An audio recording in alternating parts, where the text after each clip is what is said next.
युवक काँग्रेसच्या प्रदेशाध्यक्षपदी शिवराज मोरे दादा यांची निवड झाल्यानंतर कराड शहरामध्ये आगमन झाले आणि आम्ही त्यांच्याशी बातचीत केली आहे। दादांची निवड झाल्यानंतर दादांनी काय प्रतिक्रिया दिल्या आहेत ते आता आपण पाहण्यासाठी सरळ जाणार आहोत। शिवतीर्थ अर्थात कराडच्या दत्त चौकामध्ये काँग्रेस कार्यकर्त्यांच्याकडून त्यांचं जंगीकडे स्वागत करण्यात आलेलं आहे। काही वेळापूर्वी दादा इथं पोहोचलेले आहेत आणि आता आम्ही त्यांच्याशी बातचीत करतोय। माझी महाराष्ट्र प्रदेश युवक काँग्रेसच्या राज्याच्या अध्यक्षपदी निवड झाल्यानंतर आज माझ्या गावामध्ये कराड शहरामध्ये आज येण्याचा योग आला आणि अतिशय उत्साहाने आणि अतिशय उमेदीने सर्व काँग्रेस पक्षाच्या विचारधारेला मानणाऱ्या सर्व कार्यकर्त्यांनी आज इथं स्वागत केलेलं आहे। त्याबद्दल कराडकरांचे व कराड शहरातील, कराड जिल्ह्यात, कराड तालुक्यातील, सातारा जिल्ह्यातील सर्व काँग्रेसच्या कार्यकर्त्यांचं मनापासून मी आभार व्यक्त करतो।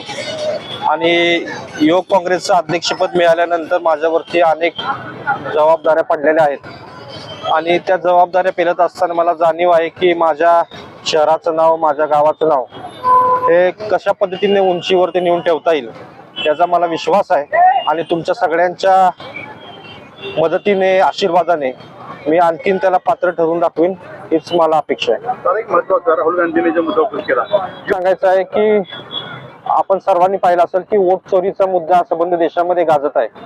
कराड दक्षिण मतदारसंघामध्ये देखील आम्ही निवडणुकीच्या पूर्वी जवळपास 4 महिने काम करून हजारो वोटर्स आयडेंटिफाय करून आम्ही निवडणूक आयोगाला दिलेले होते, पण त्यावरती कुठली कारवाई झाली नाही हे वस्तुस्थिती आहे आणि ह्या सगळ्या गोष्टी आम्ही अनुभवलेल्या आहेत। महाराष्ट्रामध्ये गेल्या 4 महिन्यामध्ये फिरून मी देखील ह्या सगळ्या प्रोजेक्टमध्ये काम करत आहे आणि फार मोठ्या प्रमाणामध्ये जे वोट चोरी होत आहे ती रोखण्याचं काम येणाऱ्या काळामध्ये करू आणि महाराष्ट्राची निवडणूक हे केवळ आणि केवळ वोट चोरून फडणवीस राज्याचे मुख्यमंत्री झालेले आहेत त्यात म्हणायला मला काही दुमत वाटत नाही।